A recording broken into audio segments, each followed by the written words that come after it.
이 가게 당신들이 가져가면 되잖아. 가지고 꺼지라고.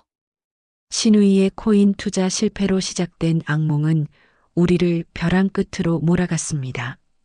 5년 동안 피땀 흘려 모은 적금을 깨서 건넨 돈의 대가로 받은 건 6개월간 방치되어 쥐가 들끓는 폐허 같은 통닭집이었어요.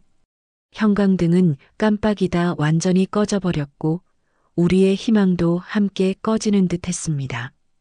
그런데 1년 후 우리는 그 자리에 서서 웃고 있었습니다.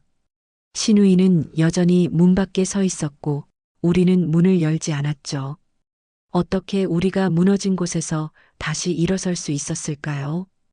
오늘도 단풍잎 사연을 찾아주신 모든 분들께 감사드립니다. 새벽 4시 30분, 아직 어둠이 짙게 깔린 부엌에서 미끄러운 오징어를 손질하고 있었습니다.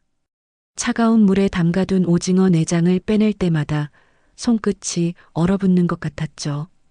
형광등 불빛 아래서 오징어의 투명한 살이 희미하게 빛났습니다. 벌써 15마리째였어요. 납품 시간인 6시까지 30마리를 더 손질해야 했습니다. 손가락 관절이 뻣뻣해져서 주먹을 쥐었다 폈다를 반복했죠. 주방에는 어제 튀김을 하고 남은 기름 냄새와 오징어 비린내가 뒤섞여 있었습니다. 코를 찌르는 냄새에도 이제는 무덤덤해졌죠. 칼로 오징어 다리를 자를 때마다 도마에서 둔탁한 소리가 났습니다. 툭, 툭, 툭. 단조로운 리듬이 새벽의 정막을 채웠어요. 손목에 붙인 파스에서 나는 멘톨 향이 비린내와 묘하게 섞였습니다. 어제도 그제도 같은 파스를 붙였죠.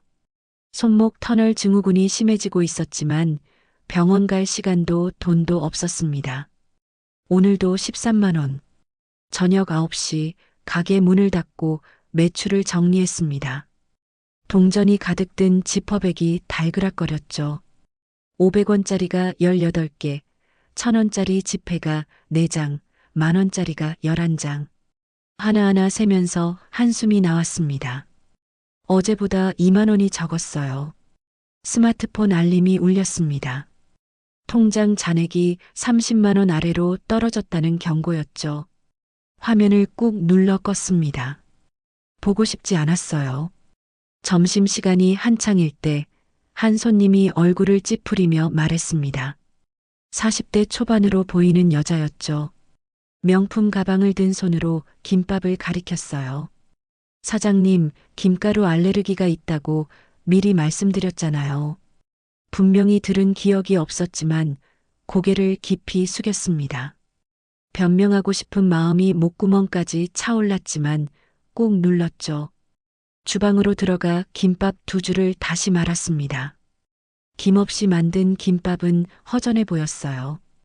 당근과 단무지, 계란 지단이 하얗게 드러난 밥에 둘러싸여 있었습니다. 접시에 곱게 담아내가면서 억지로 미소를 지었어요. 죄송합니다. 서비스로 한 접시 더 드릴게요. 다음엔 꼭 미리 말씀해 주세요. 손님은 만족스러운 표정으로 돌아갔지만 가슴속에서는 뭔가가 울컥 치밀어 올랐습니다. 주방으로 돌아와 싱크대 모서리를 꽉 잡았죠. 손등에 핏줄이 도드라졌습니다. 인수가 스마트폰을 들여다보다가 황급히 화면을 껐습니다. 잠깐 보인 건 소방서 동료들의 단체 채팅방이었죠. 축구 모임 초대 메시지였어요. 매주 토요일 오후 2시 인조잔디 구장. 인수는 쓴웃음을 지으며 중얼거렸습니다. 난 이제 못 뛰지. 오른쪽 다리를 절뚝이며 주방으로 들어가는 인수의 뒷모습이 유독 작아 보였습니다. 3년 전 화재 현장에서 다친 다리는 아직도 제대로 굽혀지지 않았죠. 무릎 보호대가 바지 밑으로 불룩하게 튀어나와 있었어요. 가게 천장의 형광등이 깜빡이기 시작했습니다.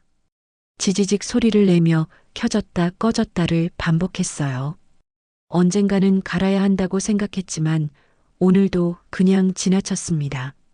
나사 하나 조이는 것도 미루게 되는 게 요즘의 일상이었죠. 전기 기사를 부르면 출장비만 3만 원이었습니다. 장부를 펼쳐 오늘 외상 금액을 적었습니다. 식자재 9만 원.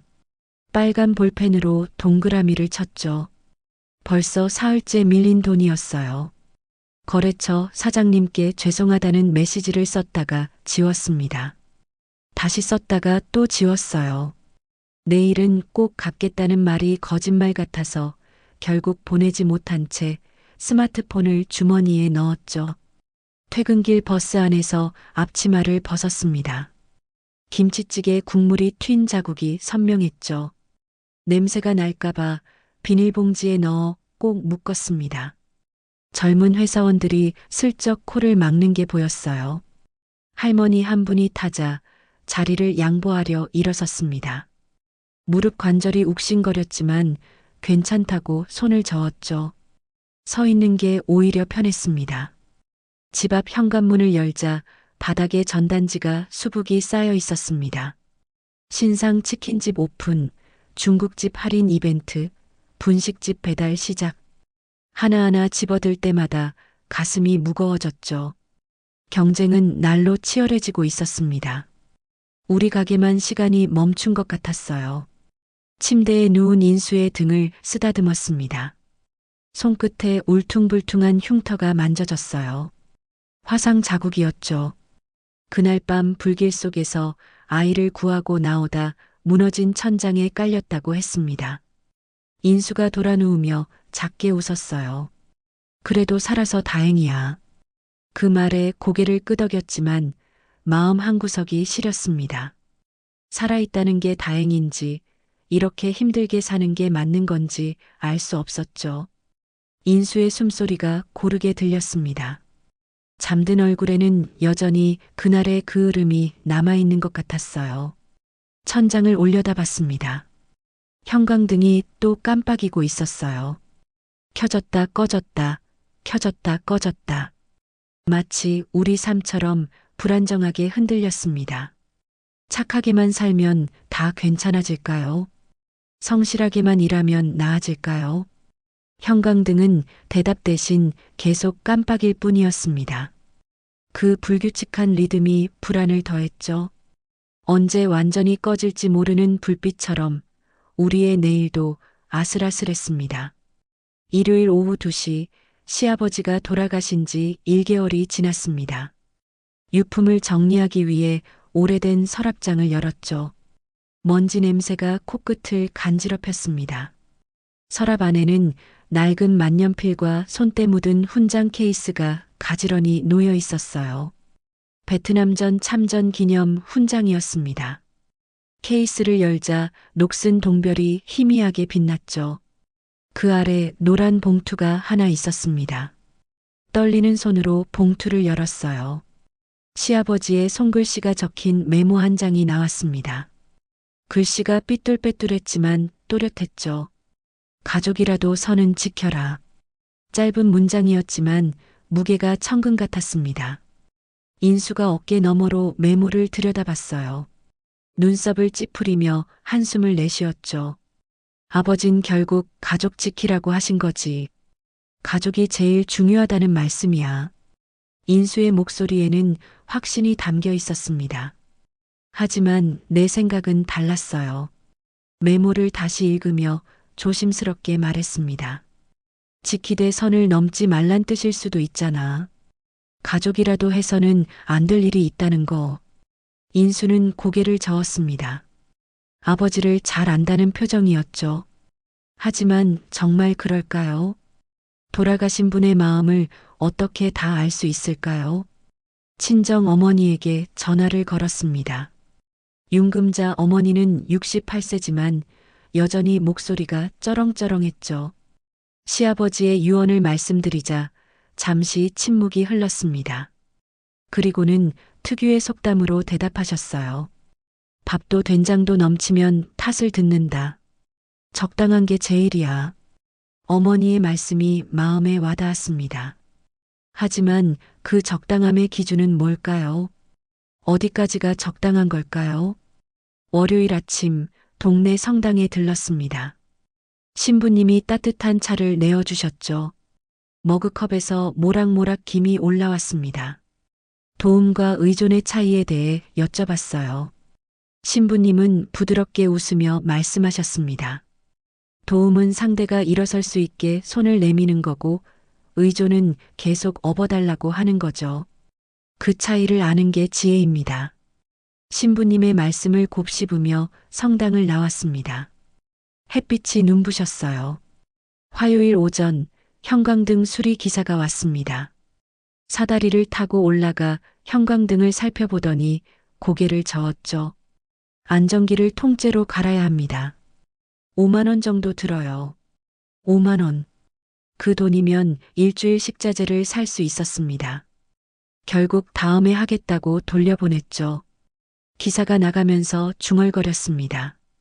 미루다가 큰일 나요. 화재라도 나면 어쩌려고. 가슴이 철렁했지만 지갑을 열 수는 없었습니다. 저녁에 스마트폰으로 가게 리뷰를 확인했습니다. 새로운 댓글이 하나 올라와 있었어요. 사장님은 친절한데 가게가 오래됐네요. 인테리어 좀 하시면 좋을 것 같아요.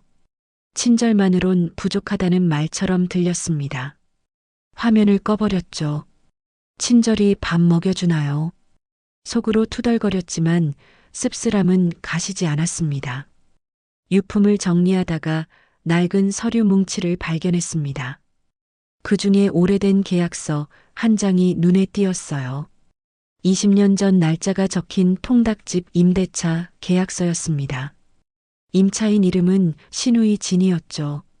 시아버지가 보증금을 대주신 흔적이었습니다. 계약서 모서리에 빨간 볼펜으로 동그라미가 쳐져 있었어요. 왜 이걸 따로 보관하셨을까? 불길한 예감이 스쳤습니다. 밤늦게 침대에 누워 인수와 나란히 천장을 보고 있었습니다. 형광등은 여전히 불안정하게 깜빡였죠. 인수가 작은 목소리로 물었습니다. 우리도 언젠가는 선을 그어야 할까? 잠시 생각하다가 대답했어요. 선이 어딘지라도 알아야 그을 텐데. 인수가 내 손을 꼭 잡았습니다. 손바닥에 땀이 살짝 배어 있었어요. 우리 둘 다 무언가를 예감하고 있었던 것 같습니다. 방 안이 조용했습니다. 밖에서 들려오는 자동차 소리만이 가끔 정막을 깨뜨렸죠. 시아버지의 메모가 자꾸 떠올랐습니다. 가족이라도 선은 지켜라. 그 선이 뭘까요? 돈일까요? 마음일까요? 아니면 그 둘 다일까요? 침대 옆 서랍에서 시아버지의 만년필을 꺼냈습니다. 묵직한 무게가 손에 전해졌어요. 뚜껑을 열자 금색 펜촉이 나타났습니다. 아직도 잉크가 말라붙어 있었죠. 이 펜으로 그 메모를 쓰셨을 겁니다. 가족이라도 선은 지켜라. 선은 마음속에만 있지 않았습니다. 계약서와 도장, 통장 잔액이 선을 만들었죠. 보이지 않는 선이 우리를 둘러싸고 있었습니다. 그리고 우리는 아직 그 선이 어디 있는지도 몰랐어요. 수요일 정오, 시장 상인 연합회 정기 모임이 있었습니다. 횟집 2층 좌식방에 상인 20명쯤이 둘러앉았죠. 시모 박명숙이 들어왔습니다. 63인 시모는 화려한 꽃무늬 블라우스를 입고 있었어요.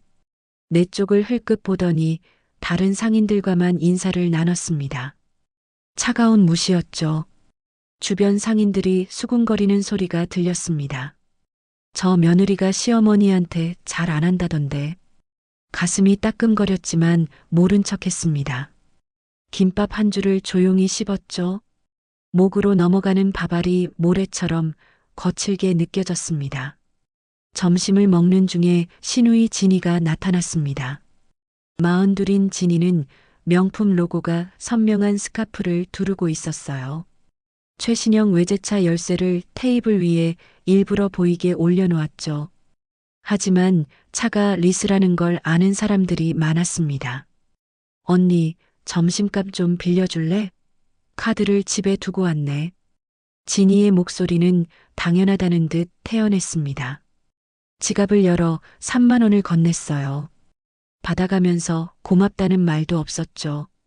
그냥 당연한 일처럼 주머니에 넣었습니다. 목요일 오전 10시 인수가 병원 물리치료를 받으러 갔습니다. 따라가서 지켜봤죠. 치료사가 인수의 다리를 굽혔다 폈다 반복했습니다. 인수의 얼굴이 일그러졌어요. 이마에 땀방울이 맺혔죠.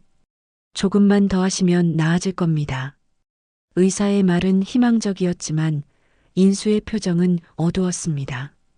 벌써 3년째 같은 말을 듣고 있었으니까요. 치료실을 나오면서 인수가 벽을 짚었습니다. 다리가 후들거렸죠. 가게로 돌아와 기름통을 교체하던 중이었습니다. 무거운 통을 들어 올리다가 손이 미끄러졌어요. 기름이 바닥에 쏟아졌습니다. 인수가 급히 달려왔지만 발이 미끄러져 넘어질 뻔했죠. 겨우 붙잡아 세웠습니다. 순간 아찔했어요. 만약 인수가 다시 다친다면 상상하고 싶지 않았습니다. 저녁에 친정 오빠가 단체 채팅방에 메시지를 보냈습니다. 형부, 이번 주말에 낚시 가실래요? 동해 바다로 가려고요. 인수는 한참을 망설이다가 답장을 보냈죠.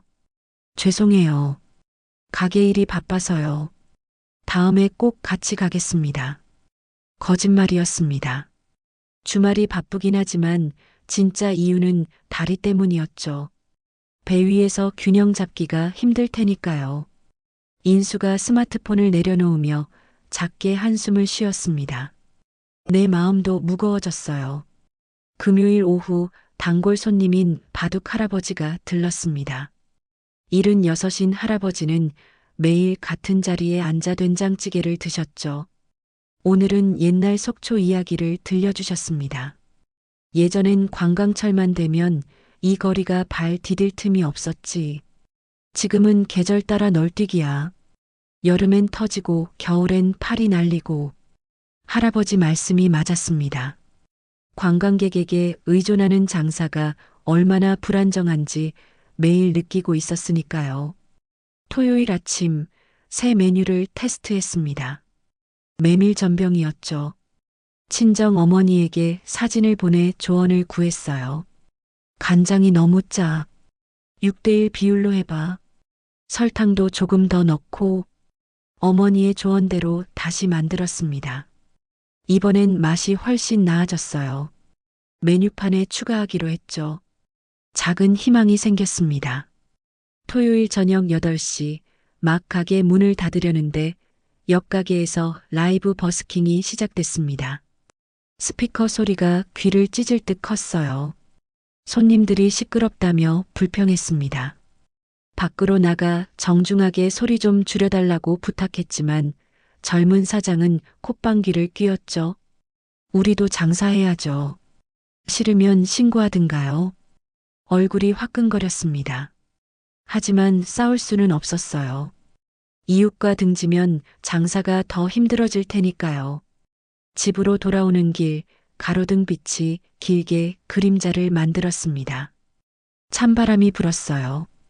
옷깃을 여미며 걸었지만 마음속 추위는 가시지 않았습니다.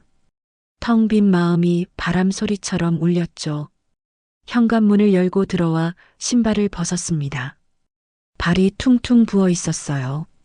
하루 종일 서 있었으니까요. 인수가 대야에 따뜻한 물을 받아왔습니다.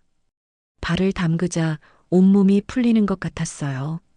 오늘도 수고했어. 인수의 말에 눈물이 핑 돌았습니다.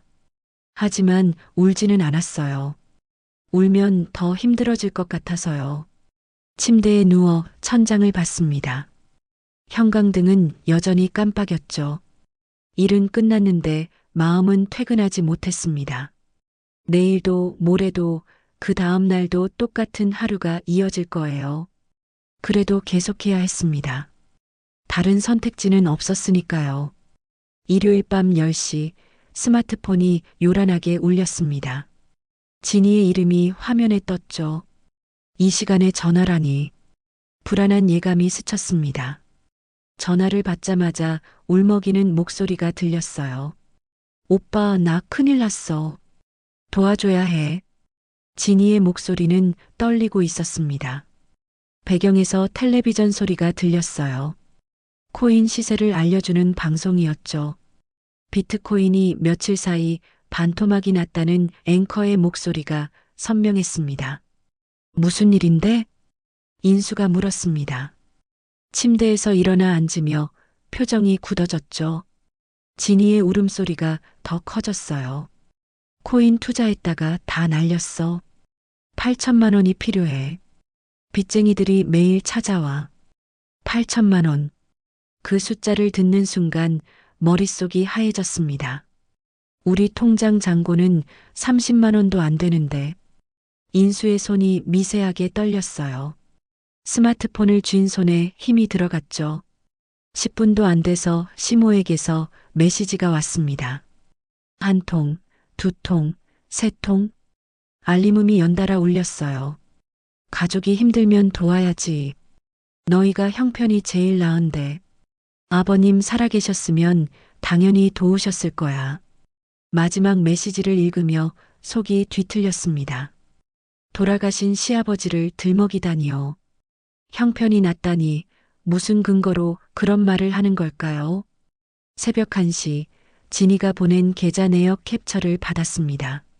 스마트폰 화면에 빨간색 그래프가 가득했어요. 급락을 나타내는 선이 절벽처럼 떨어져 있었죠. 투자 손실 내역 아래엔 대출업체들의 독촉 문자가 줄줄이 캡처되어 있었습니다.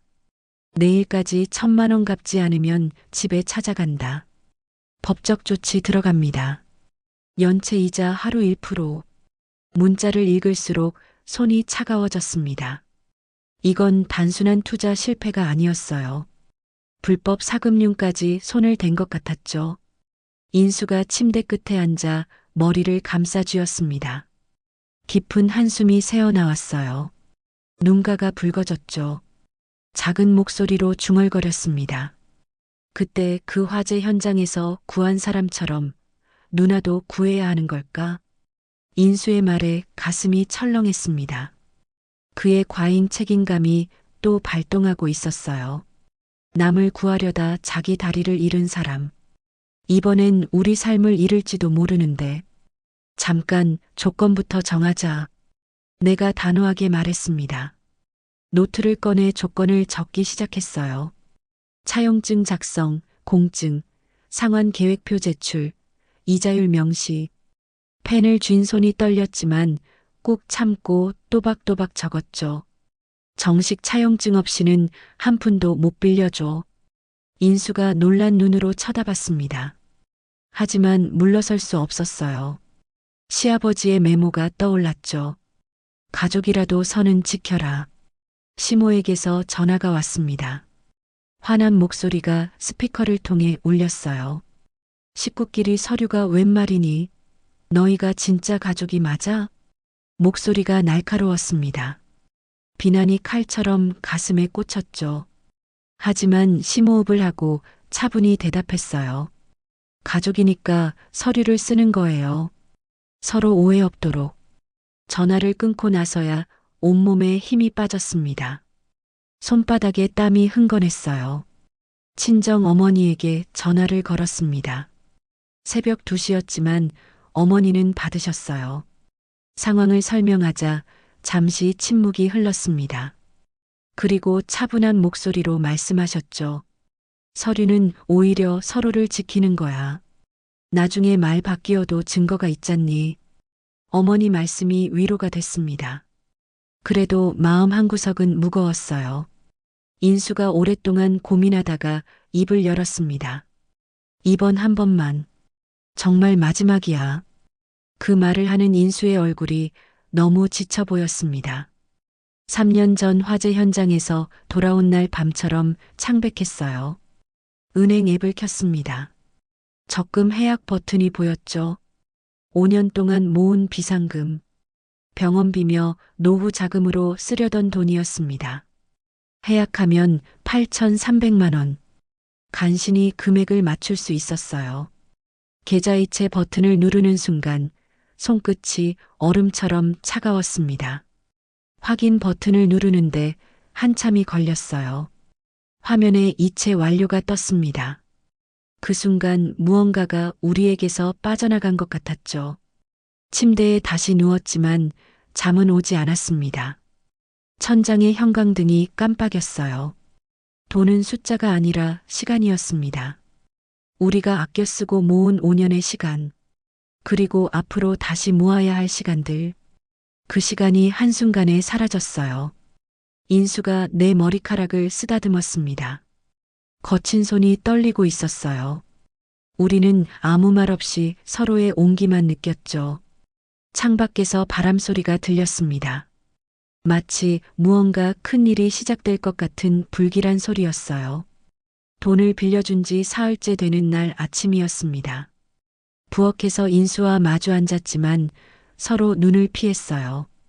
커피가 식어가는 동안 무거운 침묵이 흘렀죠. 먼저 입을 연 건 인수였습니다. 우리가 잘한 거 맞지? 목소리가 작았습니다. 확신이 없어 보였어요. 나는 찬물을 한 모금 마시고 답했습니다. 도움과 착취의 차이가 뭘까? 인수가 당황한 표정을 지었습니다. 내가 계속 말했어요. 목소리는 차분했지만 단어 하나하나가 날카로웠죠. 진짜 도움은 상대가 일어설 수 있게 하는 거잖아. 근데 이건 그냥 우리가 대신 짊어진 거 아니야? 부부 싸움이 시작됐습니다. 소리는 지르지 않았지만 말이 점점 날카로워졌어요. 인수는 가족의 의무를 말했고 나는 한계를 말했죠. 서로의 말이 엇갈렸습니다. 주방 테이블 위에 노트를 펼쳤습니다. 펜을 들고 제목을 적었어요. 선 긋기 리스트. 인수가 어깨 너머로 들여다봤죠. 도울 때와 아닐 때를 구분해서 적었습니다. 응급 상황은 도움, 반복되는 요구는 거절. 금액 상한선은 100만 원. 그 이상은 서류 필수. 하나하나 적어나가는 동안 인수의 얼굴이 점점 어두워졌어요. 이렇게까지 해야 해? 가족인데. 인수의 한숨이 깊었습니다. 하지만 나는 멈추지 않았어요. 리스트는 계속 길어졌죠. 그때 스마트폰이 울렸습니다. 진이의 음성 메시지였어요. 첫 번째 메시지는 울먹이는 목소리였습니다. 고마워. 꼭 갚을게. 정말이야. 두 번째 메시지는 조금 밝아졌어요. 일단 급한 불은 껐어. 다시 연락할게. 세 번째 메시지는 완전히 가벼운 톤이었습니다. 오늘 날씨 좋네. 오빠도 좋은 하루 보내.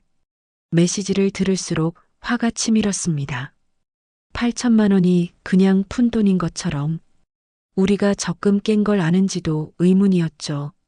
시모의 카카오톡 프로필을 확인했습니다. 상태 메시지가 바뀌어 있었어요. 효도는 지금. 그 문구를 보며 속이 뒤틀렸습니다. 돈 받아낸 직후에 효도 타령이라니요. 목요일 저녁 친정집에서 저녁을 먹었습니다. 어머니가 된장찌개를 끓이셨어요. 구수한 냄새가 마음을 녹였죠. 어머니가 농담을 던지셨습니다. 돈 빌려주고 마음 상하느니 안 빌려주고 원수 되는 게 나아. 웃자고 한 말씀이었지만 가슴에 와닿았습니다. 인수도 씁쓸하게 웃었어요. 금요일 오후 스마트폰으로 SNS를 보다가 깜짝 놀랐습니다. 진이가 올린 사진이었어요. 강남의 유명 카페에서 찍은 사진이었죠.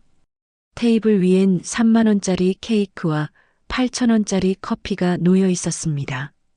진이의 발밑엔 새 구두가 보였어요. 적어도 50만 원은 넘어 보였죠. 스마트폰을 테이블에 내려놓았습니다. 손이 떨렸어요. 우리는 김밥 하나 팔아 벌1,000원 벌기도 힘든데 진이는 커피 한 잔에 8,000원을 쓰고 있었습니다.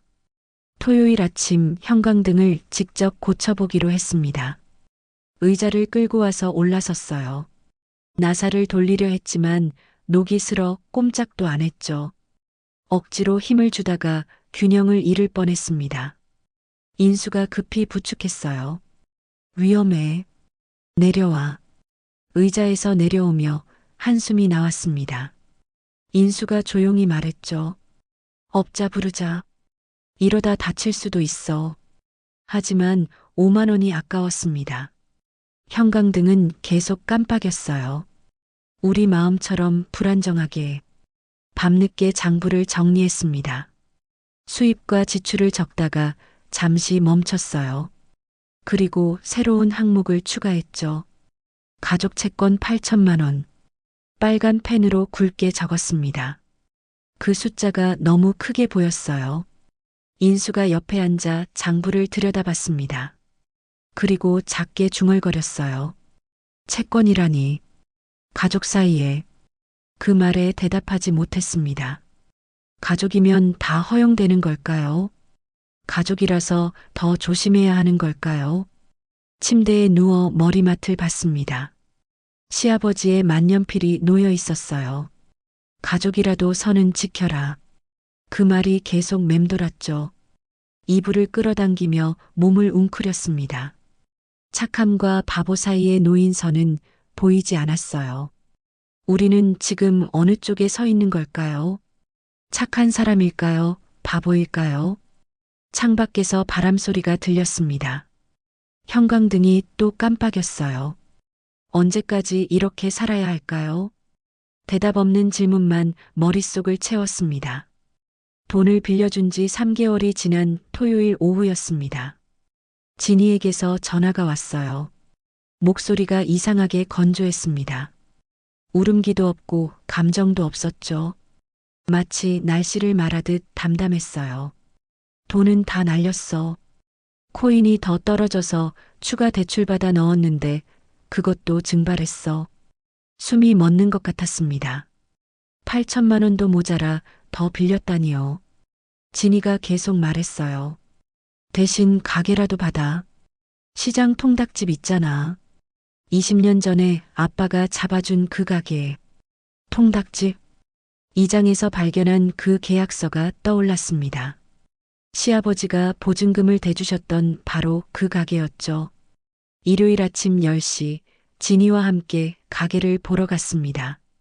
시장 골목 안쪽 좁은 길 끝에 있었어요. 간판은 때가 끼어 글씨가 잘 안 보였습니다. 유리문을 열자 기름 냄새가 코를 찔렀죠. 벽지는 누렇게 변색되어 있었고 곳곳에 기름이 튀어 얼룩이 져 있었습니다.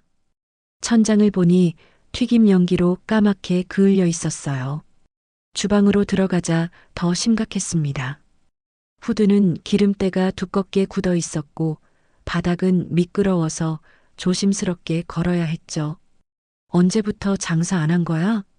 내 목소리가 떨렸습니다. 진이는 시선을 피하며 대답했어요. 6개월쯤 됐나? 코인 하느라 신경 못 썼어. 냉장고를 열어봤습니다. 썩은 냄새가 확 풍겼어요. 곰팡이가 핀 야채들이 늘어져 있었죠. 급히 문을 닫았지만 구역질이 올라왔습니다. 집주인을 만나러 갔습니다. 70대 노부부였어요. 할머니가 걱정스러운 표정으로 말했죠. 보증금 1,500만 원 밀렸고 월세도 3개월치 안 낸 상태예요. 공과금도 체납이고 머릿속으로 계산기를 두드렸습니다.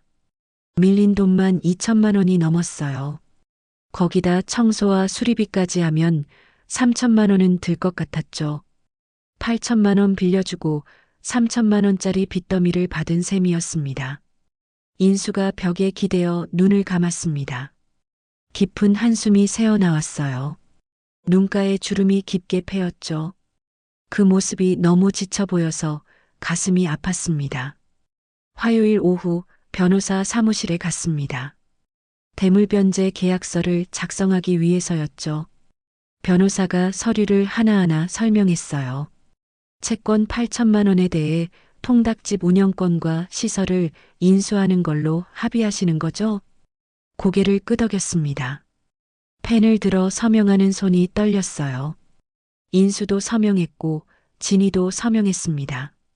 도장을 찍는 순간 뭔가 돌이킬 수 없는 선을 넘는 기분이었죠. 시모가 옆에서 중얼거렸습니다. 우리 딸이 그나마 주는 거야. 가게도 안 주고 파산할 수도 있었는데. 그 말에 화가 치밀었지만 참았습니다. 선행 포장이라니. 빚더미를 떠넘기는 게 선행인가요? 인수가 작은 목소리로 말했습니다. 당신 잘못 아니야. 우리가 선택한 거니까. 그 말이 위로가 되지 않았습니다. 선택이라기보다는 떠밀린 것 같았으니까요. 수요일 아침 열쇠를 받으러 갔습니다. 진이가 묵직한 열쇠 뭉치를 건넸어요.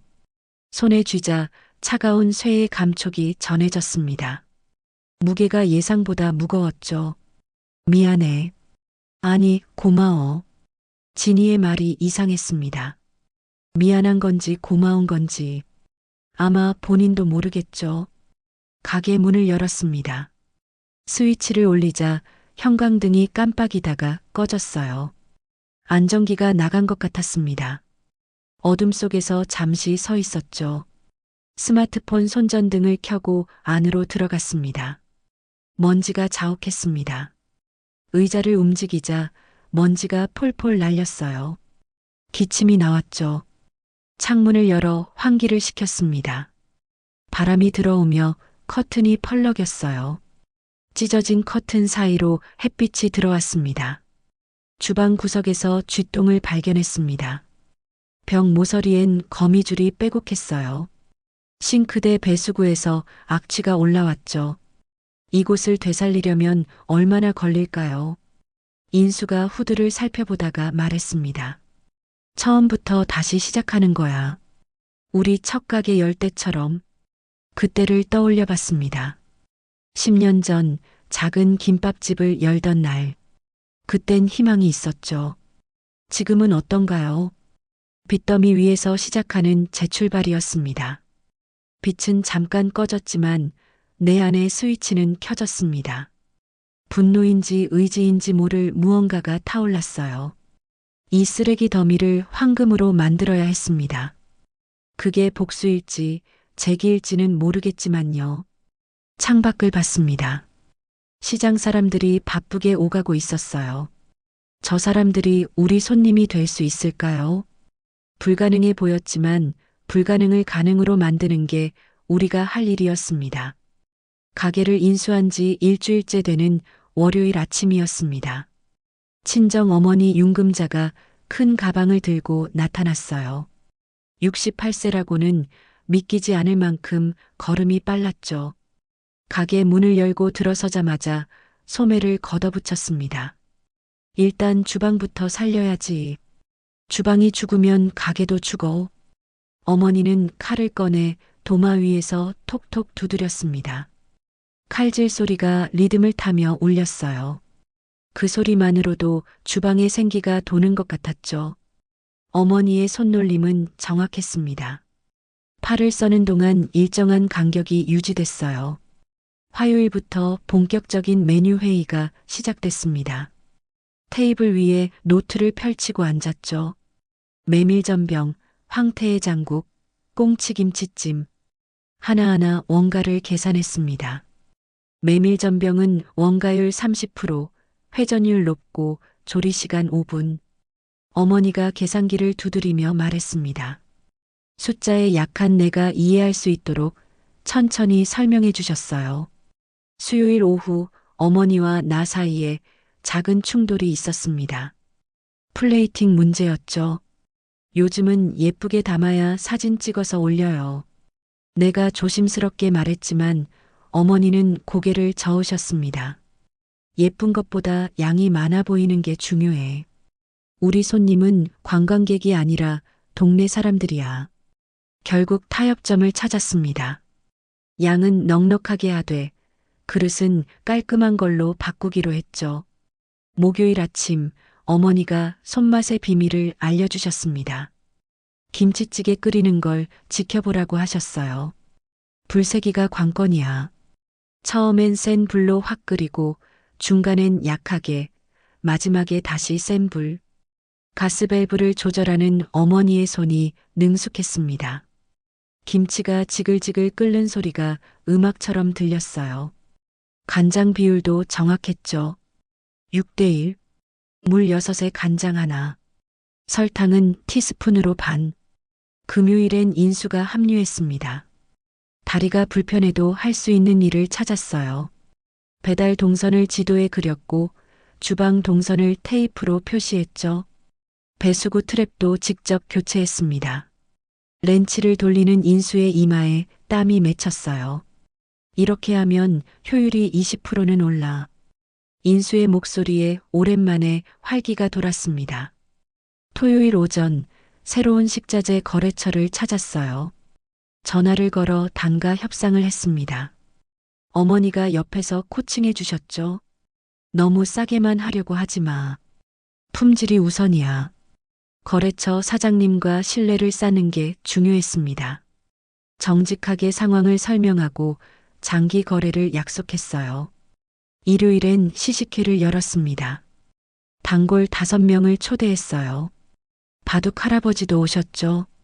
메밀 전병을 한 입 드시더니 엄지를 치켜 세우셨습니다. 이거 장터날에 잘 팔리겠네. 솔직한 피드백도 받았습니다.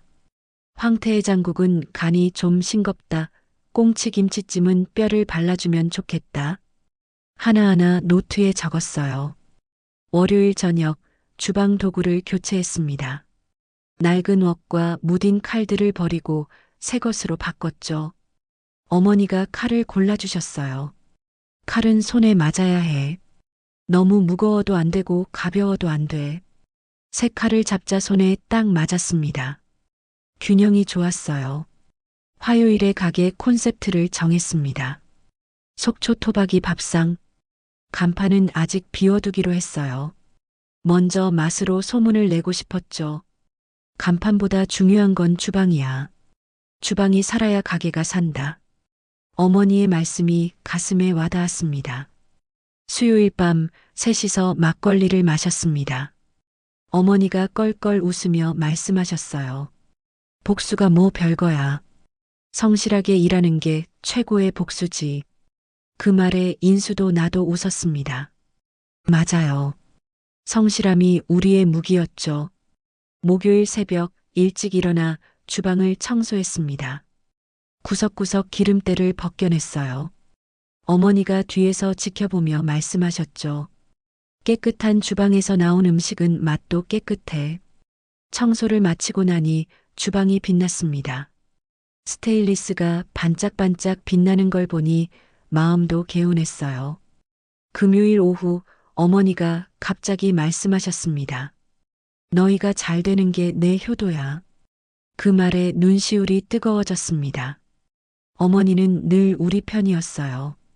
시모와는 달리 진짜 가족이 뭔지 보여주셨죠. 복수의 다른 이름은 성실이었습니다. 우리는 성실하게 준비했고 성실하게 일했어요. 그것만이 우리가 할 수 있는 최선이었죠. 개조를 시작한 지 2주일째 토요일이었습니다. 낡은 벽지를 뜯어내고 시트지를 붙였어요. 인수가 수평기를 들고 문짝의 기울기를 확인했습니다. 오른쪽이 3mm 낮았죠. 드라이버로 경첩을 조이며 맞췄어요. 이마에 땀방울이 맺혔지만 표정은 밝았습니다. 이렇게 하나씩 고치다 보면 새 가게가 되겠지. 인수의 목소리에 희망이 담겨 있었어요. 일요일엔 스마트폰으로 개조 과정을 촬영했습니다. 오래된 타일 위에 시트지를 붙이는 모습, 후드를 닦는 장면들을 찍었죠. SNS에 올리자 댓글이 달리기 시작했어요. 사장님 화이팅! 가게 어디예요? 가보고 싶네요. 작은 공감의 댓글들이 힘이 됐습니다. 좋아요가 하나씩 늘어날 때마다 가슴이 따뜻해졌어요. 오픈 첫날, 월요일 아침 10시였습니다. 첫 손님으로 바둑 할아버지가 오셨어요. 메밀 전병을 주문하셨죠. 부침개를 부치는 동안 손이 떨렸습니다. 잘 구워진 전병을 접시에 담아내 갔어요. 향이 좋네. 메밀 비율이 딱 맞아. 할아버지의 칭찬에 어깨가 으쓱해졌습니다. 화요일 점심시간 시식 이벤트를 열었어요. 현역 어민 할인, 등산객 국물 리필 무한. 지역 특성을 살린 전략이었죠. 어부 아저씨 5명이 들어왔습니다. 황태의 장국을 시켜 드시더니 엄지를 치켜 세우셨어요. 국물이 시원하네. 속이 확 풀려. 수요일엔 첫 행렬이 생겼습니다. 점심시간에 15명이 기다렸어요. 준비가 안 돼서 허둥댔죠. 주문을 받다가 접시를 떨어뜨렸습니다. 쨍그랑 소리에 얼굴이 빨개졌어요. 하지만 손님들이 괜찮다며 웃어주셨죠. 처음엔 다 그래요. 천천히 하세요. 그 따뜻한 말에 눈시울이 뜨거워졌습니다.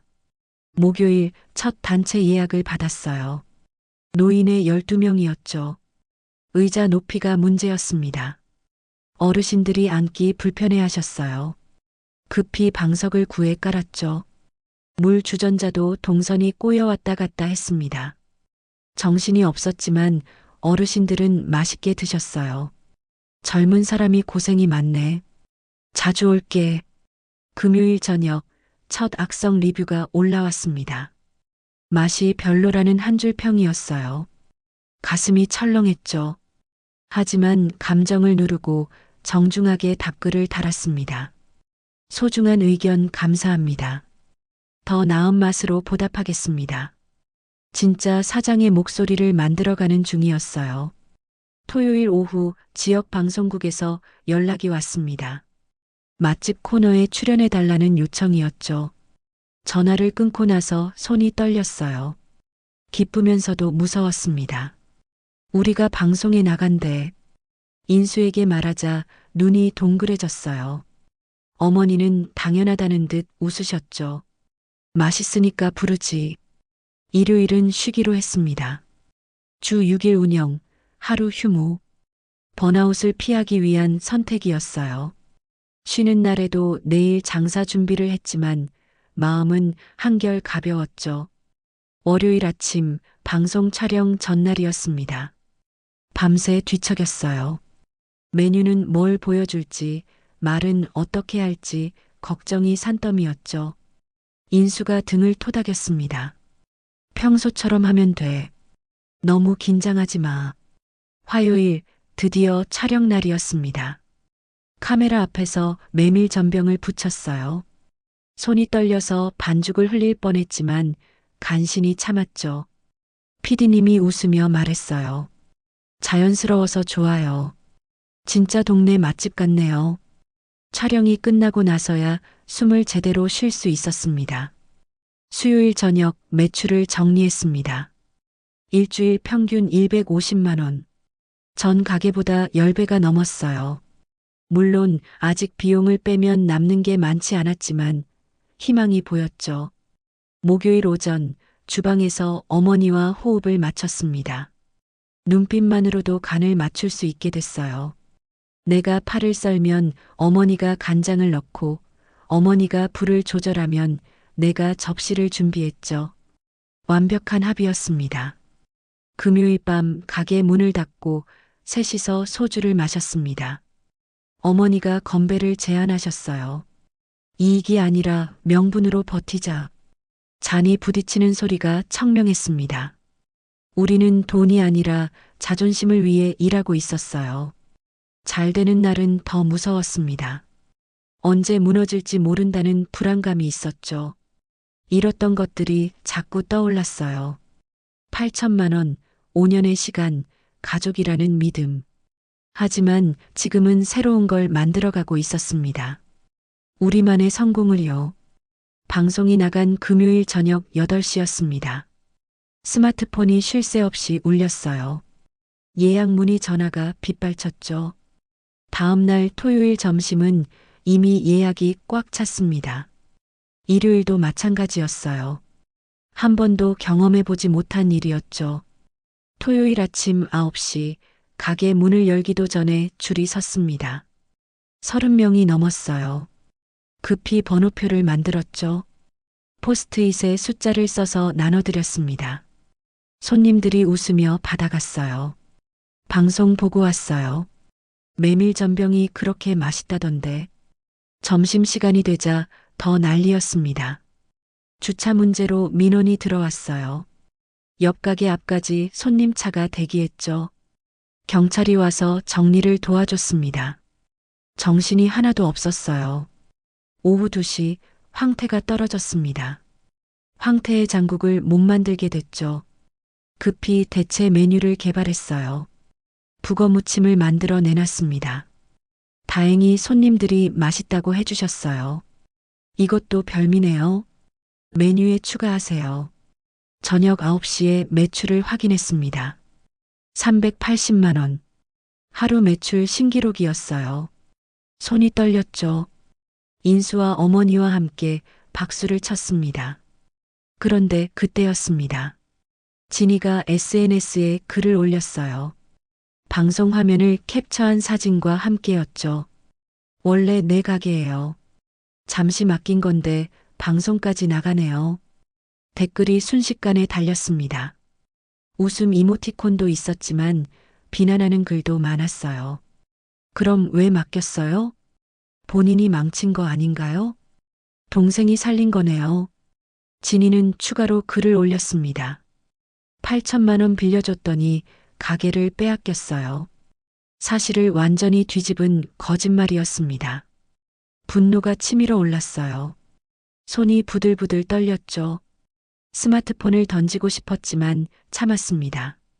일요일 오전 한 기자에게서 전화가 왔어요. 지역 신문사였죠. 가게 인수 과정에 대해 여쭤보고 싶은데요. 조심스럽게 대답했습니다. 사실만 간단히 말했어요. 하지만 불안했죠. 어떻게 기사가 나갈지 알 수 없었으니까요. 인수가 한숨을 쉬며 말했습니다. 아버지가 살아계셨다면 이런 일은 없었을 텐데. 그 말에 가슴이 먹먹했습니다. 시아버지의 빈자리가 크게 느껴졌어요. 월요일 저녁 낯선 차 한 대가 가게 앞에 멈췄습니다. 검은색 세단이었어요. 차 안에서 누군가 우리를 지켜봤죠. 유리창에 손자국이 남아 있었습니다. 섬뜩했어요. 진이가 보낸 사람일까요? 아니면 사채업자일까요? 화요일에 형광등을 모두 교체했습니다. 5만 원이 들었지만 이제는 여유가 있었어요. 새 형광등은 깜빡이지 않았죠.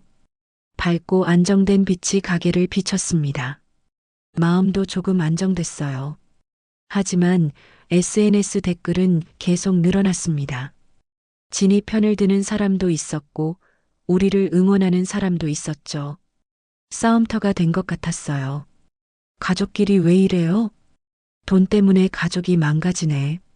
진실이 뭔지 알고 싶다. 수요일 오후 어머니가 단호하게 말씀하셨어요. 신경 쓰지 마. 우리는 우리 일만 하면 돼. 맞는 말이었지만 쉽지 않았습니다. 손님들의 시선이 느껴졌어요. 수군거리는 소리도 들렸죠. 목요일 점심 시모가 가게에 나타났습니다. 큰 소리로 말했어요. 내 딸 가게인데 며느리가 빼앗았어. 손님들이 놀란 눈으로 쳐다봤습니다. 얼굴이 화끈거렸어요. 하지만 침착하게 대응했죠. 어머니, 밖에서 이야기하시죠. 시모를 조용히 밖으로 모셨습니다. 금요일 아침 매출 장부를 보며 생각에 잠겼습니다. 일주일 평균 250만 원. 대박이었어요. 하지만 마음은 불안했죠. 언제 무너질지 모른다는 두려움이 있었습니다. 인수가 내 손을 잡았어요. 우리가 잘하고 있는 거야. 흔들리지 마. 그 말에 힘을 얻었습니다. 그래요. 우리는 정당하게 일하고 있었어요. 토요일 밤 가게 유리창에서 낙서를 발견했습니다. 원래 내 가게. 납작한 글씨로 써 있었어요. CCTV를 확인했지만 모자를 쓴 사람만 보일 뿐 얼굴은 안 보였죠. 지우개로 닦으며 눈물이 났습니다. 억울했어요. 우리가 뭘 잘못한 걸까요? 정점은 꼭대기가 아니라 바람이 제일 센 자리였습니다. 높이 올라갈수록 흔들림도 컸어요. 성공이 커질수록 위험도 커졌죠. 우리는 지금 그 정점에 서 있었습니다. 월요일 오후 2시 점심 피크타임이 한창일 때였습니다. 진이가 가게로 들어왔어요. 손님이 가득한 홀 한가운데서 고함을 지르기 시작했죠. 여기 내 가게예요. 이 사람들이 뺏어갔어요. 목소리가 날카로웠습니다. 손님들이 숟가락을 놓고 쳐다봤어요. 어떤 분은 스마트폰을 꺼내 촬영을 시작했죠. 얼굴이 화끈거렸습니다. 가슴이 쿵쿵 뛰었어요. 진희 씨, 밖에서 이야기해요. 최대한 차분한 목소리로 말했지만 손은 떨렸습니다. 진희는 더 큰 소리로 외쳤어요. 왜요? 진실을 알려야죠. 직원 한 명이 동요하기 시작했습니다. 23살 알바생이었어요. 불안한 표정으로 주방과 홀을 오가며 눈치를 살폈죠. 다음 날 그 직원은 나타나지 않았습니다. 문자로 그만둔다고 했어요. 화요일 저녁 시모가 더 큰 무리를 데리고 왔습니다. 친척이라는 사람들이었어요. 6명이 가게 앞에서 피켓을 들었죠. 가족을 속인 며느리. 그런 문구가 적혀 있었습니다. 이혼해서라도 가게 돌려줘라. 시모의 외침이 거리에 울려 퍼졌습니다. 지나가던 사람들이 멈춰서서 구경했어요. 부끄러움에 고개를 들 수가 없었죠.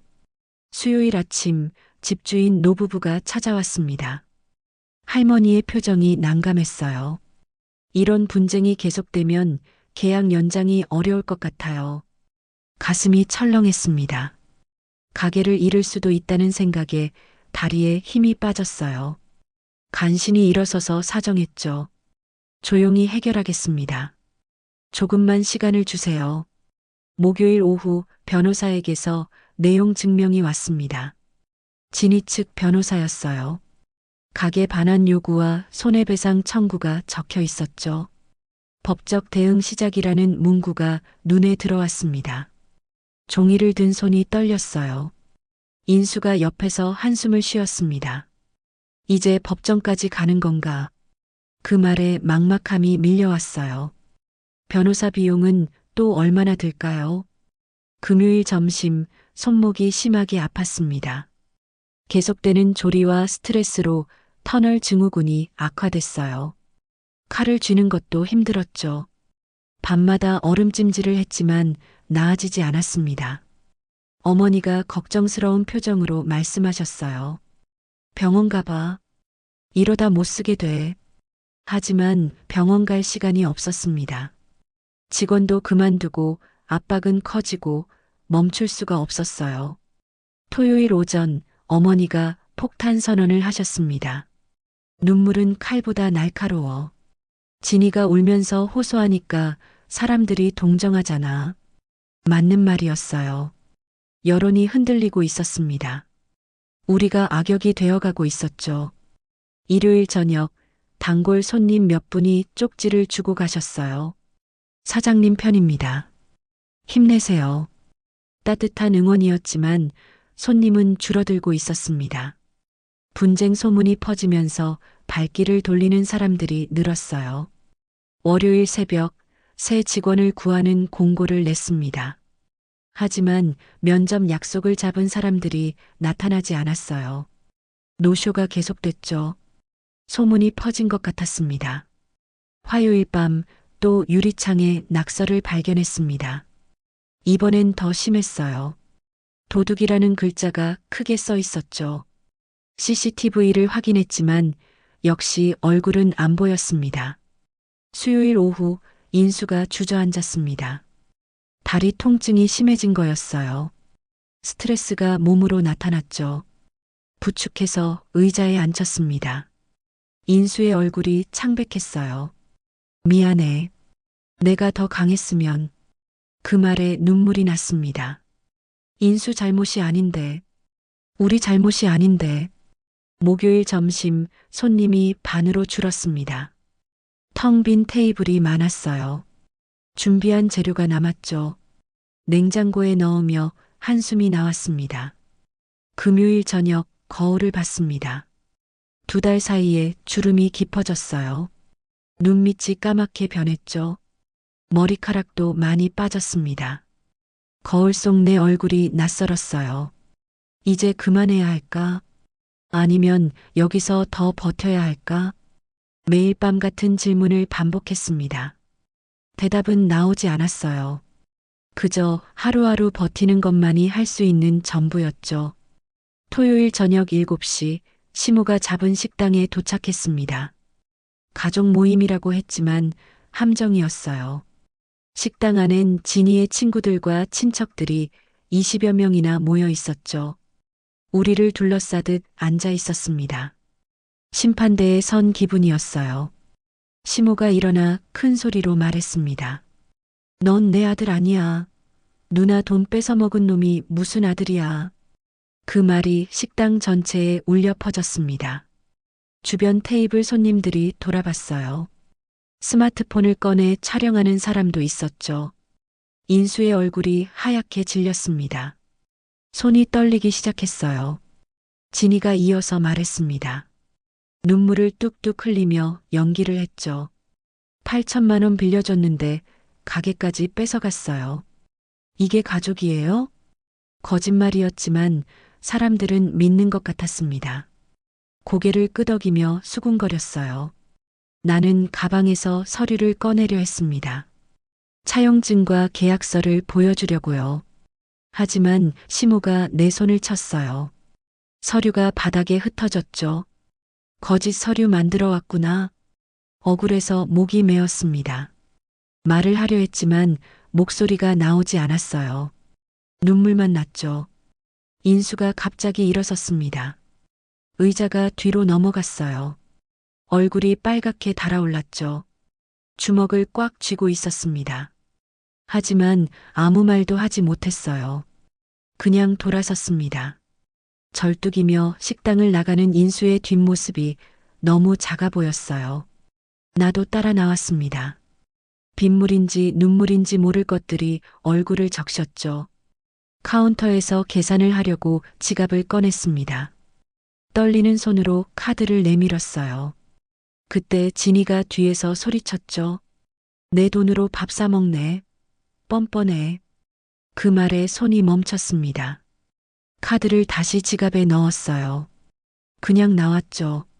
종업원이 당황한 표정으로 쫓아왔지만 인수가 대신 계산했습니다. 밖은 비가 내리고 있었어요. 우산도 없이 걸었습니다. 빗물이 온몸을 적셨죠. 추웠지만 느낄 수가 없었어요. 마음이 더 차가웠으니까요. 가로수 밑에 멈춰 섰습니다. 갑자기 머리가 깨질 듯 아팠어요. 편두통이 시작됐죠. 나무를 붙잡고 숨을 고르려 했지만 쉽지 않았습니다. 인수가 내 어깨를 감쌌어요. 그만하자. 이제 그만. 인수의 목소리가 지쳐 있었습니다. 포기를 말하는 것 같았어요. 집으로 돌아와 거울을 봤습니다. 화장이 다 번져 있었어요. 마스카라가 볼을 타고 흘러내렸죠. 입술이 터서 피가 맺혀 있었습니다. 그제야 입안에서 피 맛이 났어요. 가게로 갔습니다. 문을 열고 들어가니 형광등이 환하게 켜졌어요. 더는 깜빡이지 않았죠. 아이러니했습니다. 우리가 무너지는데 형광등은 멀쩡했어요. 홀 한가운데 의자를 놓고 앉았습니다. 텅 빈 가게가 조용했어요. 벽시계 초침 소리만 들렸죠. 똑딱, 똑딱. 시간은 흐르는데 나는 멈춰 있었습니다. 인수가 옆에 의자를 가져와 앉았어요. 한참을 말없이 있다가 작게 말했죠. 우리가 잘못한 게 뭘까? 대답할 수 없었습니다. 우리가 잘못한 건 없었어요. 그저 착하게 살려고 했을 뿐이죠. 가족을 도우려 했고 성실하게 일했습니다. 그런데 왜 이렇게 됐을까요? 장부를 펼쳐봤습니다. 오늘 매출제로 빨간 펜으로 크게 적었어요. 처음이었죠. 가게를 연후로 하루도 빠지지 않고 장사했는데 오늘은 한 푼도 못 벌었습니다. 스마트폰이 울렸습니다. 어머니였어요. 받지 않았죠. 위로받고 싶지 않았습니다. 그냥 이대로 가라앉고 싶었어요. 밤이 깊었습니다. 인수가 내 손을 잡았어요. 차가운 손이었죠. 서로의 온기도 느껴지지 않았습니다. 우리가 잃은 건 돈이 아니라 매일의 얼굴이었습니다. 웃으며 손님을 맞던 얼굴, 희망을 품던 얼굴, 서로를 믿던 얼굴, 다 잃어버렸어요. 이제 남은 건 빈 껍데기 뿐이었습니다. 그날 밤 집으로 돌아와 침대에 누웠습니다. 인수와 나는 서로 반대 방향을 보고 있었어요. 등과 등이 맞닿아 있었지만 마음은 멀었죠. 천장을 올려다보니 균열이 보였습니다. 하나, 둘, 셋. 균열을 세다가 눈을 감았어요. 새벽 3시 잠이 오지 않아 일어났습니다. 거실로 나와 오래된 사진첩을 꺼냈어요. 먼지가 쌓인 표지를 닫고 펼쳤죠. 첫 페이지에 인수의 소방관 시절 사진이 있었습니다. 제복을 입고 환하게 웃는 얼굴. 그때는 다리도 멀쩡했고 희망도 있었어요. 다음 장엔 우리 첫 가게 오픈 사진이 있었습니다. 김밥집 앞에서 리본을 자르는 모습이었죠. 그때 우리는 얼마나 설레었던가요? 작은 가게였지만 우리 것이었으니까요. 스마트폰이 진동했습니다. 어머니의 문자였어요. 울면 다음 국물은 더 맑아진다. 어머니다운 위로였습니다. 웃음도 눈물도 나지 않았어요. 그저 멍하니 화면을 바라봤죠. 월요일 아침 법률 상담을 검색했습니다. 무료 상담 번호를 찾아 적었어요. 전화하려다 멈췄죠. 낯선 용어들이 두려웠습니다. 소송, 변론, 판결. 우리가 정말 여기까지 와야 하나요? 서랍에서 선긋기 리스트를 다시 꺼냈습니다. 2개월 전에 적은 것이었죠. 하나하나 읽어봤어요. 도울 때와 거절할 때. 이제는 알 것 같았습니다. 항목 옆에 체크 표시를 했어요. 우리는 모든 선을 넘어버렸더군요. 화요일 저녁 주방에 나갔습니다. 텅 빈 조리대가 썰렁했어요. 마늘을 꺼내 까기 시작했죠. 껍질을 벗기다가 갑자기 눈물이 났습니다. 마늘 때문이 아니었어요. 그냥 모든 게 서러웠죠. 인수가 조용히 다가왔습니다. 뒤에서 앞치마를 메어주며 말했어요. 내가 정할게. 이제 선을 그을게. 그 목소리에 결심이 담겨 있었습니다. 돌아보니 인수의 눈이 맑았어요. 더는 흔들리지 않는 눈이었죠. 수요일 밤 새로 산 만년필을 꺼냈습니다. 시아버지가 쓰던 것과 같은 모델이었어요. 종이에 우리의 선을 적기 시작했죠. 하나, 가족이어도 착취는 거부한다. 둘, 도움은 한 번, 의존은 안 된다. 셋, 우리의 삶이 먼저다. 글씨가 삐뚤빼뚤했지만 마음은 고닫습니다. 인수가 옆에서 지켜봤어요. 고개를 끄덕이며 동의했죠. 목요일 새벽 창밖을 봤습니다. 바다가 보였어요. 파도가 쉬지 않고 밀려왔다 물러갔다를 반복했죠. 그 리듬이 안정적이었습니다. 우리도 저렇게 살 수 있을까요?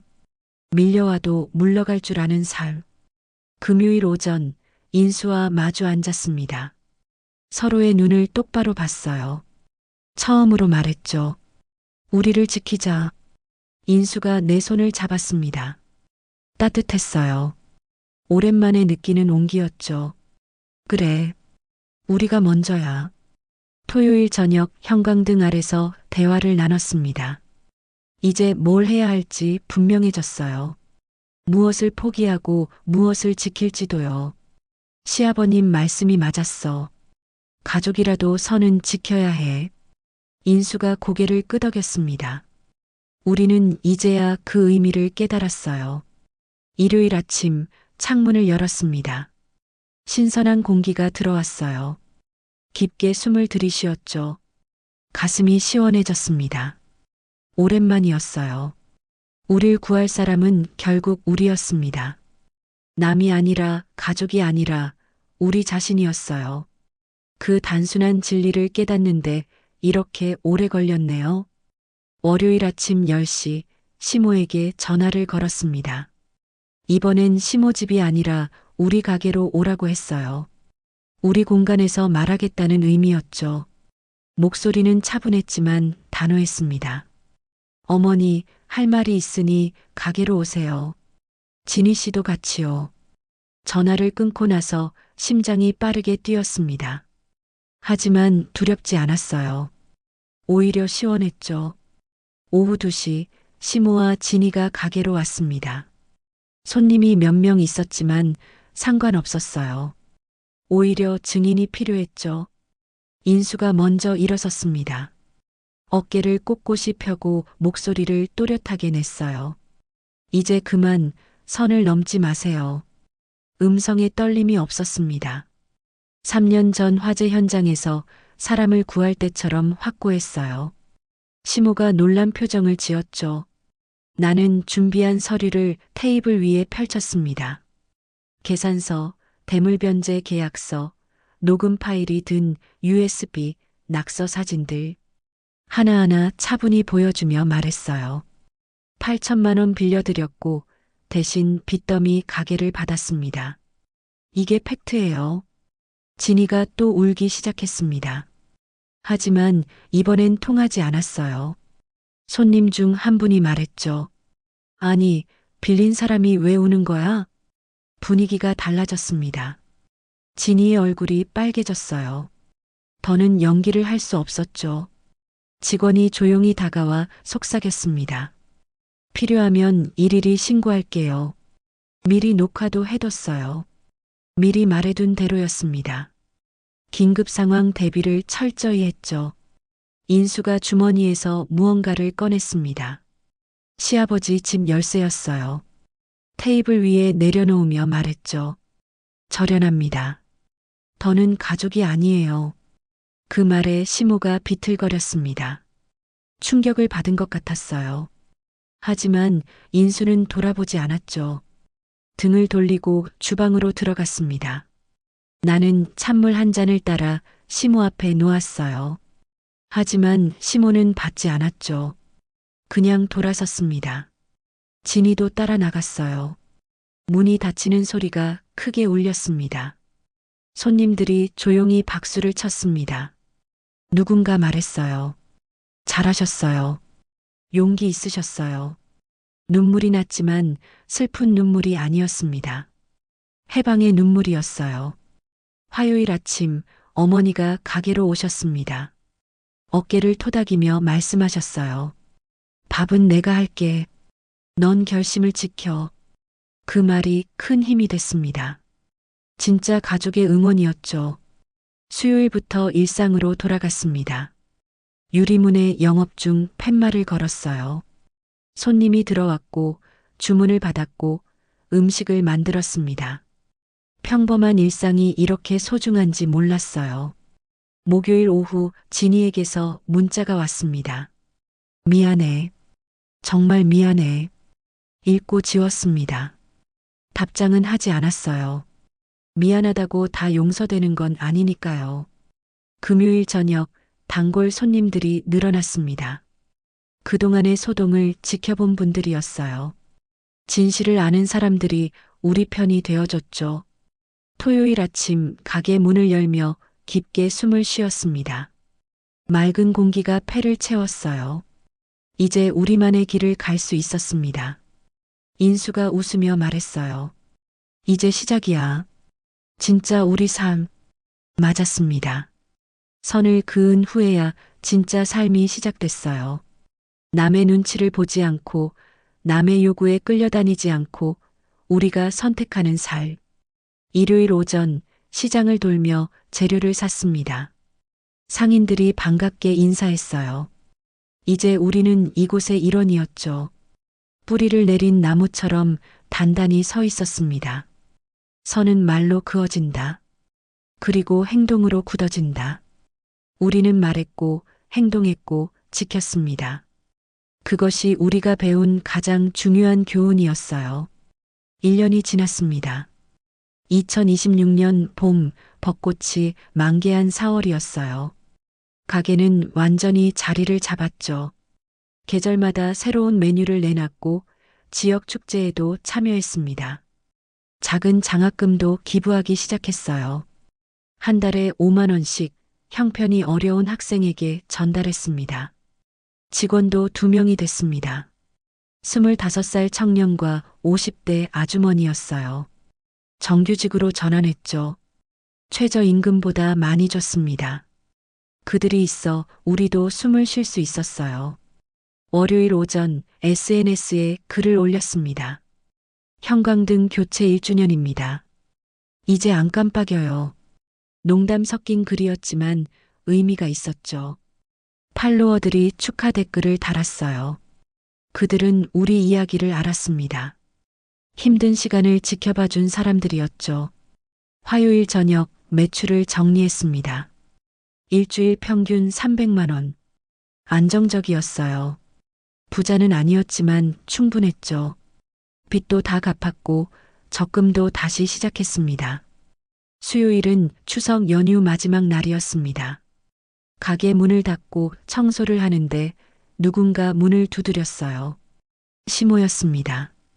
1년 만이었죠. 문 좀 열어라. 목소리가 작았습니다. 예전의 기세는 없었어요. 유리문 너머로 시모의 얼굴이 보였죠. 주름이 깊어졌고 머리가 더 휘어졌습니다. 나는 문을 열지 않았습니다. 대신 안에서 따뜻한 보리차를 한 잔 따랐어요. 그리고 천천히 식혔죠. 차가운 결정을 따뜻한 동작으로 표현한 거였습니다. 시모는 한참을 서 있다가 돌아갔어요. 목요일 오후 진이에게서 문자가 왔습니다. 나도 이제 쉬고 싶어. 읽고 지우지는 않았습니다. 하지만 답장도 하지 않았어요. 차단하지도 않았죠. 여지는 남겨뒀지만 선은 지켰습니다. 금요일 장날 시장에서 진이와 마주쳤습니다. 서로 눈이 마주쳤어요. 가볍게 고개를 숙여 인사했습니다. 진이도 어색하게 인사했죠. 그뿐이었어요. 스치듯 지나갔습니다. 적도 아니고 가족도 아닌 무해한 거리였죠. 토요일 새벽 청소를 하며 어머니와 웃었습니다. 바닥을 닦으니 광이 났어요. 반짝반짝 빛나는 바닥을 보며 뿌듯했죠. 이제 진짜 우리 가게 같아. 어머니의 말에 고개를 끄덕였습니다. 일요일 오전 문 위를 올려다봤어요. 형광등은 안정적으로 빛나고 있었습니다. 더는 깜빡이지 않았죠. 우리 삶도 그랬어요. 흔들림 없이 안정됐습니다. 월요일 점심 바둑 할아버지가 오셨습니다. 국물이 어제보다 더 깊네. 매일 오시는 분인데도 매번 칭찬을 해주셨어요. 작은 칭찬이 큰 힘이 됐죠. 화요일 저녁 예약 노트를 받습니다. 다음 주까지 예약이 가득 차 있었어요. 이름들을 하나하나 읽었죠. 단골. 그것이 우리의 가장 든든한 재산이었습니다. 수요일 오후 인수가 창가를 닦으며 노래를 흥얼거렸습니다. 밝은 멜로디였어요. 다리는 여전히 불편했지만 표정은 밝았죠. 행복해 보였습니다. 목요일 아침 주방에 새로운 메모를 붙였어요. 선 이퀄 우리가 지킬 것들. 간단한 문장이었지만 매일 보며 다짐했습니다. 우리 자신과의 약속이었죠. 금요일 오전 문 앞 화분을 봤습니다. 작은 꽃이 피어 있었어요. 지난 겨울 얼어 죽은 줄 알았던 자리에서 새싹이 돋아났죠. 생명은 강했습니다. 우리처럼요. 닫은 건 문 하나, 연 건 우리의 내일이었습니다. 시모아의 문은 닫았지만 새로운 사람들과의 문은 열렸어요. 더 건강한 관계들이 생겼죠. 선을 지키니 오히려 자유로웠습니다. 새벽 5시 문을 열고 가게로 들어왔습니다. 이제는 4시 반이 아니라 5시에 시작해요. 30분의 여유가 생겼죠. 바닷바람이 상쾌했습니다. 창문을 활짝 열자 국물 끓는 소리와 파도 소리가 어우러졌어요. 평화로운 하모니였죠. 주방에 들어가 황태를 손질했습니다. 손끝이 차갑지 않았어요. 장갑을 끼고 일했고 따뜻한 물도 준비해뒀죠. 손목 보호대도 착용했습니다. 자신을 돌보는 법을 배웠으니까요. 6시 첫 손님이 들어왔습니다. 바둑 할아버지였어요. 매일 같은 시간, 같은 자리에 앉으셨죠. 국물이 어제보다 더 깊네. 똑같은 칭찬이었지만 질리지 않았습니다. 오히려 든든했어요. 변하지 않는 것들의 소중함을 알게 됐으니까요. 10시 예약 노트를 확인했습니다. 오늘도 점심 예약이 가득이었어요. 김철수, 이영희, 박민정.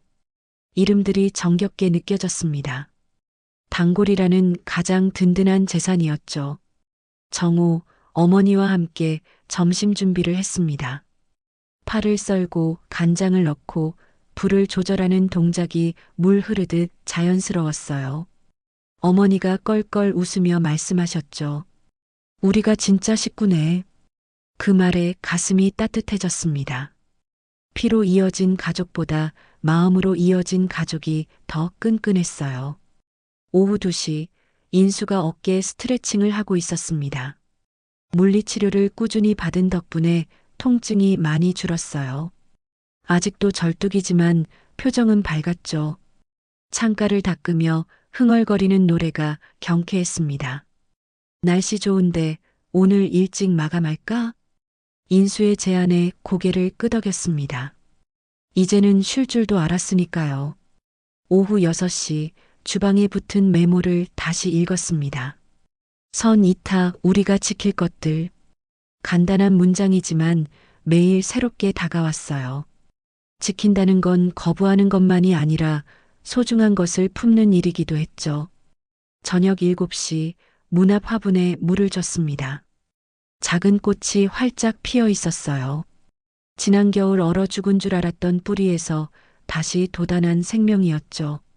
포기하지 않으면 다시 피어난다는 걸 꽃이 가르쳐 줬습니다. 8시 가게 문을 닫으며 뒤를 돌아봤습니다.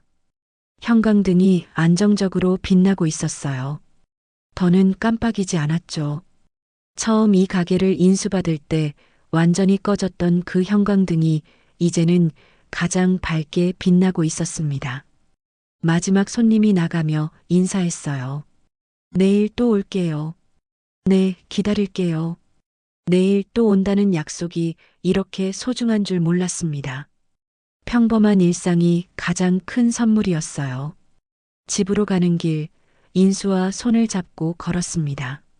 손바닥에서 온기가 전해졌어요. 서로의 체온이 그대로 느껴졌죠. 1년 전에는 차갑기만 했던 그 손이 이제는 따뜻했습니다. 유리창에 오늘 매출을 적었습니다. 28만 원. 1년 전 13만 원과 비교하면 2배가 넘었어요. 하지만 숫자보다 중요한 건 마음의 변화였죠. 불안과 두려움 대신 평온과 감사가 자리 잡았습니다. 뜨거운 국물에서 김이 모락모락 올라왔습니다. 유리창에 김이 서려 뿌옇게 변했어요. 그 사이로 햇살이 비치자 작은 무지개가 생겼습니다. 잠깐 나타났다 사라지는 무지개였지만 충분히 아름다웠어요. 문 앞에 걸린 종이 딸랑 울렸습니다. 새로운 손님이었죠. 미소를 지으며 맞이했습니다. 어서 오세요. 새로운 하루의 합주가 시작됐습니다. 칼질 소리, 국물 끓는 소리, 손님들의 웃음소리가 어우러졌어요. 그것이 우리의 음악이었습니다. 오늘도 우리는 선을 지키며 밥을 짓습니다. 착하되 바보는 되지 않기로 했어요. 도우되 착취당하지 않기로 했죠. 가족이 돼 선을 지키기로 했습니다. 그것이 우리가 배운 삶의 지혜였어요. 형광등처럼 우리 삶도 이제는 깜빡이지 않습니다. 오늘의 이야기가 마음에 작은 불빛 하나 켜드렸길 바랍니다. 여러분의 소중한 생각을 댓글로 나눠주시고 함께 나누고 싶은 분이 있다면 공유로 마음을 전해보세요. 오늘도 함께 해주셔서 감사합니다. 단풍잎 사연이었습니다.